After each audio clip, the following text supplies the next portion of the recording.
Hey everybody, what's up? Gonna do a review or overview tonight, I guess, on a new Agv helmet I received today. Um, Still waiting on the calipers for my bike, so kind of on hold until I get those.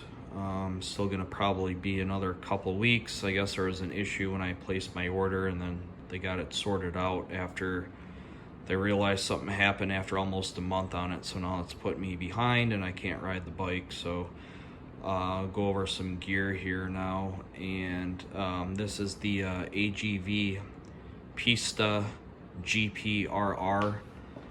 It's the Iridium carbon helmet. It's kind of hard to see it now just with natural lighting, I guess, but it has like a purplish and greenish different color to it depending which angle you look at it. It'd probably show up better outside in the sunlight, but I got it on the scale right now. It comes in at 3 pounds and 5 ounces. This thing is super light. Tried it on. It's a size medium small. Fits me pretty much spot on. I currently have a Bell Race Star helmet, and that's about 10 ounces heavier than this, and you can definitely tell the weight between the two just by trying them on. I changed the visor out on it to an Iridium blue one. Looks really good. So a couple things I'll go over on this. Let me pop this open, and then I'll compare it to my Bell helmet. So as you can see on this, it's got these two vents down here in the front. There's some like rubber type plugs or like air induct things that went over them to, I guess, try and maybe direct air better into them. I took those off. There's like a switch on the inside of the chin part on the helmet where you can close those and move it up and down. The only thing on this that I guess they could have did a little bit better is the there's this big vent up here, the one in the middle, and then one on this side. So there's nothing to close these off. There's no like button or anything you can slide something closed on these. They come with some rubber plugs that you can just cover the vents up with. Not sure if I'm a big fan of that, because I guess you could be riding out during the day when it's warm out. You want the air flowing through it. Then at night cools down. It'd be nice just to flip a switch to close the vents, but unfortunately you can't do that.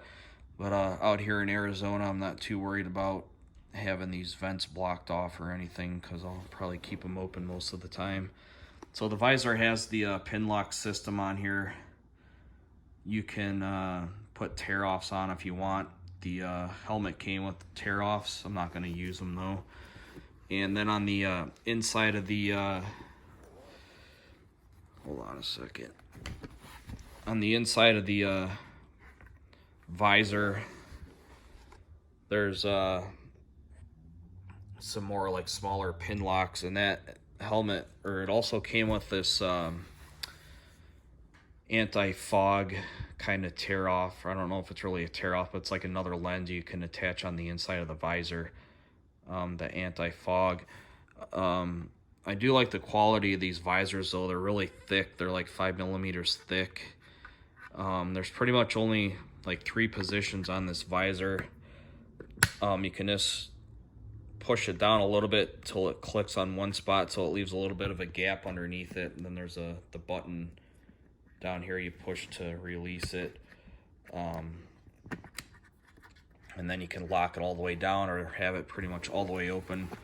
Really easy to change out. There's these little pieces here you just pull down on it. They're spring loaded, and then it pops on here. So pretty simple. It's got a nice spoiler on the back of it. I know you can change them out to, I think they have like dark smoke or medium smoke and a clear color. I'm not really sure which this one comes with. There's just some Allen screws. Inside it's just got the titanium pieces here to loop it through, so pretty simple to do that. And also, if you see those 3 red pieces of padding on the inside, those you can spread out like really close together or move them out. When I got it, they were really close together, and I just kind of spread them out a little bit to help fill up the rest of the inside of the helmet. And then it does come with all these other pads that stick on. You pretty much have to take the whole inside of the liner out, and then depending how you want it to fit better, you can stick these other pads onto the inside of the helmet, and then you put the liner back in. But I'm not going to mess with that because I don't really need them. Fits pretty good how it is right now. So I don't know, it's for the price, I guess it's pretty decent, but I'll have to wait until I actually do a ride on it.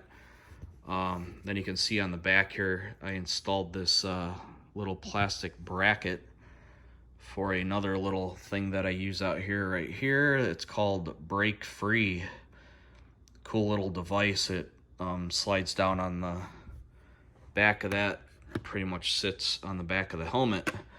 So how that works is it's got sensors in it. So when you're riding, pretty much if you're doing downshifting with the engine braking, or you're not really using your brake, so you're not activating your brake light, that brake free mechanism there has the sensors in it where it'll sense when you're slowing down, and there's 3 different modes on it to how you want it to flash. It's super bright LEDs, and I've had that now for a little while, and I think I paid almost $200 for it, but it's really worth the money because of so many stupid people that don't know how to drive that want to get up on your ass. So when you just even slow down a little bit, it flashes super bright, and it pretty much helps keep people off your ass, or if they're not paying attention, they'll see you a lot better than just by the brake light on the motorcycle. So I'm a really big fan of that. Out here in Arizona, the Phoenix area, people drive like complete idiots. So you can kind of see the Iridium color a little bit better in the light. So once I get the bike back together, I will give this helmet a test ride, see how I like it. I know some of the complaints on this is that it has a lot of wind noise, which I'm not worried about that. I mean, it's a race helmet, you're going to have noise. Comes with earplugs. You can always wear earplugs if you want. The helmet also came with a dark smoke colored visor and the clear one, but I decided to go with this Iridium blue one I got on it. And sizing from their size chart, I would say it's pretty much spot on. I think I measured my head, it was about 22.5 inches around, so I felt right at the lower end of the medium small size. So like I said, it does fit pretty good. I'll take you over to the Bell, the Race Star helmet I have here. I've had that for a little over a year now. Another excellent quality helmet. It's my second Bell that I've had now. I really like this. I'm going to throw this on the scale here right now to see where it comes up at. So that one's at about 3 pounds and 13 ounces. So it's a little bit heavier. I do have the RideTech Moto chin mount for the GoPro on the front of it. And then also have the mount on the back for the brake free, although it doesn't fit as good on the back of this one because the way the helmet kind of curves in the back, it's not flat, so it does fit better on the back of the Agv. This helmet I have in a size medium, fits perfect as well. I would say it fits pretty similar to the Agv. The Agv might be a hair looser. But yeah, I really like the colors on this, the blue. I believe this is a carbon shell on here as well, but it is just a little bit heavier. And on this one, what I really like is how Bell has these transition visors, which I have on this, so it'll automatically adjust to the daylight, so you don't have to worry about changing visors. You can ride during the day, and it automatically tints, and it gets dark out, and then it'll change back to clear. And then, like I said, on this one, I like how it has flip the button for the vents up there on top. You got one vent there, one here for this one, and then down by the chin area, there's more vents down here, which is really nice. Let's do a quick 360 on this. So yeah, I do really like the Bell helmets. Decided to try AGV, never owned one before, because I really like the carbon. So we'll see how that goes. No, the manufacture date on this is October of last year, so it's about a year old already. But yeah, like I said, you can definitely tell the difference in the weight between the two on your head, which I think will be a nice bit of a difference. So have any questions on these, go ahead and let me know.